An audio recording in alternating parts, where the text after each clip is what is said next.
अवंतिका एवं भारत के महान सम्राट चक्रवर्ती सम्राट विक्रमादित्य जी के सिंहासन 32 पर हम पहुंचने वाले हैं। आइए सम्राट विक्रमादित्य के बारे में विस्तृत जानकारी आपके लिए निश्चित रूप से ज्ञानवर्धक होगी। Please subscribe channel, comments and likes, जिससे हम आपको आगे ज्ञानवर्धक जानकारियाँ देते रहें। जय श्री महाकाल।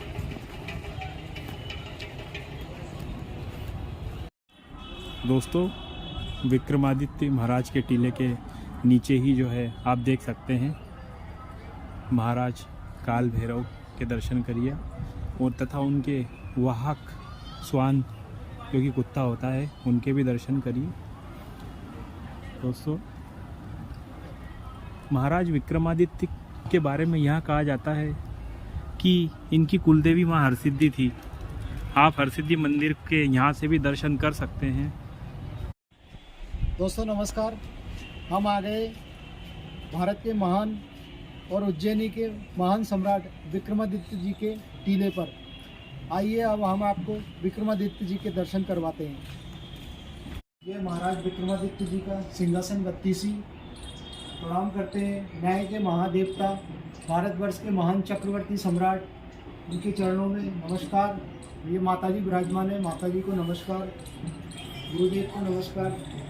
अवंतिका नरेश महाकाल भगवान के चरणों में प्रणाम करते हैं। जय श्री महाकाल। तो अब हम आ चुके हैं महान सम्राट विक्रमादित्य जी के टीले पर। आइए अब देखिए, ये यहाँ पर नवरत्न चारों तरफ विराजमान है और इनकी जो आगे की विस्तृत जानकारी आपको देंगे हमारे मित्र दीपक राजपूत जी से। आप पूरा विस्तृत भगवान सम्राट विक्रमादित्य जी के बारे में सुनने को मिलेगा आपको। नमस्कार दोस्तों, आज मैं आपको लेकर आया हूँ मध्य प्रदेश राज्य के उज्जैन ज़िले में स्थित सिंहासन 32 यानी महाराजा विक्रमादित्य के टीले पर। यहाँ विक्रमादित्य महाराज का जो टीला है, जिसे सिंहासन 32 के नाम से भी जाना जाता है, श्री महाकालेश्वर मंदिर के पीछे स्थित है, जो कि रुद्र सागर पुल पर बनाया गया है। आप देख सकते हैं कि यहाँ रुद्र सागर, विशाल रुद्र सागर। दोस्तों, एक पैदल पुल को पार करके हम सीढ़ियों की सहायता से महाराजा विक्रमादित्य के टीले पर पहुंचते हैं और हमें पहुंचने पर सर्वप्रथम भगवान काल भैरव की प्रतिमा के दर्शन होते हैं। जैसा कि आप सबको ज्ञात है कि भगवान काल भैरव की प्रतिमा के सामने उनके वाहक स्वान विराजमान हैं और इस विक्रमादित्य के टीले के निर्माण की संकल्पना सिंहस्थ के समय 2016 में प्रारंभ हुई थी। उस समय उज्जैन नगर निगम तथा उज्जैन की सिंहस्थ तैयारी समिति ने मिलकर जो है 2016 में विक्रमादित्य के टीले का निर्माण कराया, जिसके शिल्पकार रहे महेंद्र कोडवानी, जो कि इंदौर से संबंधित है। दोस्तों, ये जो विक्रमादित्य का टीला है, इसकी विशेषता यहाँ है कि यहाँ जो मूर्ति आप मेरे सामने देख रहे हैं, यहाँ पीतल से बनी हुई है तथा इसकी ऊंचाई 30 फीट है। और जैसा कि आप देख सकते हैं, भारतीय संस्कृति के उज्जायक महान राजा विक्रमादित्य के बारे में लिखा गया है। इनका काल 57 BCE से 19 AD तक रहा। दोस्तों, जैसे कि अभी 2024 चल रहा है, जो कि AD है, 57 BC से इनका राज्यारोहण माना जाता है। बिफोर क्राइस्ट से 19 AD एनो डोमिनी, अभी वर्तमान में 2024 AD यानी एनो डोमिनी चल रहा है। तो महाराज विक्रमादित्य के बारे में और रोचक जानकारी यह है कि इनके पूर्ववर्ती सम्राट थे सम्राट गंधर्व सेन। इनकी जीवन संगिनी थी मदन लेखा, चंद्रवती, कलिंग सेना, मदन सुंदरी और गंधर्व सेन। इनके पिता का नाम था गंधर्व सेन। दोस्तों, इनके बाद अनेक राजाओं ने जो है इनकी पदवी, विक्रमादित्य की पदवी को धारण किया, जिसमें प्रमुख चंद्रगुप्त मौर्य और हेमचंद्र विक्रमाचार्य, जिसे हेमू के नाम से जाना जाता है, उन्होंने भी इस पदवी को धारण किया।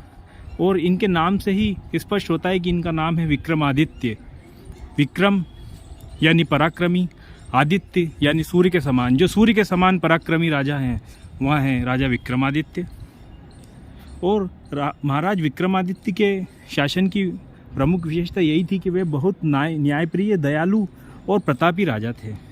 वे एक चक्रवर्ती सम्राट थे और वे अपने जितने भी उनके डिसीजंस होते थे, जो भी वे निर्णय होते थे, उसमें उनके 9 रत्न जो थे उनका हमेशा सलाह को मानते थे। उन 9 रत्नों के जो है आपको दर्शन कराते हैं। यह है वराह मिहिर। आप जैसा कि देख सकते हैं विक्रमादित्य के 9 रत्नों में वराह मिहिर के बारे में। वराह मिहिर के बारे में दोस्तों बताना चाहूँगा कि वे विक्रमादित्य के दरबार में प्रमुख ज्योतिषी थे। उन्होंने, यहाँ तक कहा जाता है कि विक्रमादित्य के बेटे की मृत्यु की भविष्यवाणी पहले ही कर दी थी। और वराह मिहिर ही थे जिन्होंने विष्णु स्तंभ का निर्माण कराया था, परंतु बाद में मुगलों ने आक्रमण के बाद कुतुब मीनार में जिसे बदल दिया। दोस्तों आपको आगे लेकर चलते हैं। विक्रमादित्य के 9 रत्नों में से एक वरुरुचि के बारे में आपको बताएंगे। वरुरुचि जो हैं एक कवि और व्याकरण के ज्ञाता माने जाते हैं। इन्होंने शास्त्रीय संगीत का इनको पूर्ण ज्ञान था और कालिदास की भांति ही इन्हें भी काव्यकर्ताओं में से एक माना जाता है। आप दर्शन कीजिए। दोस्तों अब हम आपको लेकर चल रहे हैं अगले नवरत्न महाराजा विक्रमादित्य के घटकर पर, जो कि एक संस्कृत के विद्वान थे। इन्होंने ये प्रतिज्ञा ली थी कि जो भी उन्हें अनुप्रास और यमक में हरा देगा वह उनके घर फूटे हुए घड़े से पानी भरेंगे, क्योंकि उस समय तक उनसे बड़ा कोई भी सांस्कृतिक विद्वान नहीं था। उन्होंने ही कविता पुस्तक घटकर पर काव्यम में नीति सार को संस्कृत में लिखा था। हमारे अगले 9 रत्नों में से एक छपणक के बारे में आप दर्शन कीजिए। नवरत्नों में दूसरे रत्न छपणक थे। यह एक वहाँ सन्यासी थे जो बौद्ध धर्म को मानते थे। उन्होंने भिक्षाटन और नानार्थ कोश जैसे ग्रंथ लिखे। इनका उद्देश्य था कि मानव जाति को नीति, अहिंसा और धर्म के मार्ग पर चलना सिखाना। आप दर्शन कर सकते हैं महाराज विक्रमादित्य के नवरत्न प्रसिद्ध कवि कालिदास के बारे में।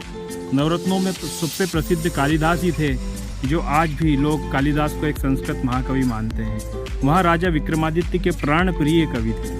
दोस्तों कालिदास जी की कहानी अत्यंत रोचक होती है कि उन्होंने माँ काली से तपस्या करके सिद्धि प्राप्त की थी।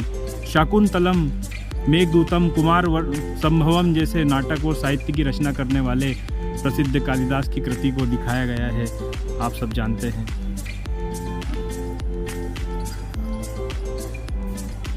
दोस्तों अब आपको दर्शन करा रहा हूँ भगवान विक्रमादित्य के नवरत्न धन्वंतरी के बारे में।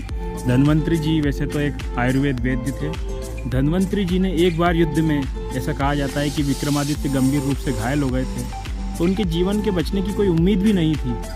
उस स्थिति में धन्वंतरी ने ही अपनी चमत्कारी औषधि से राजा विक्रमादित्य के प्राण बचाए थे।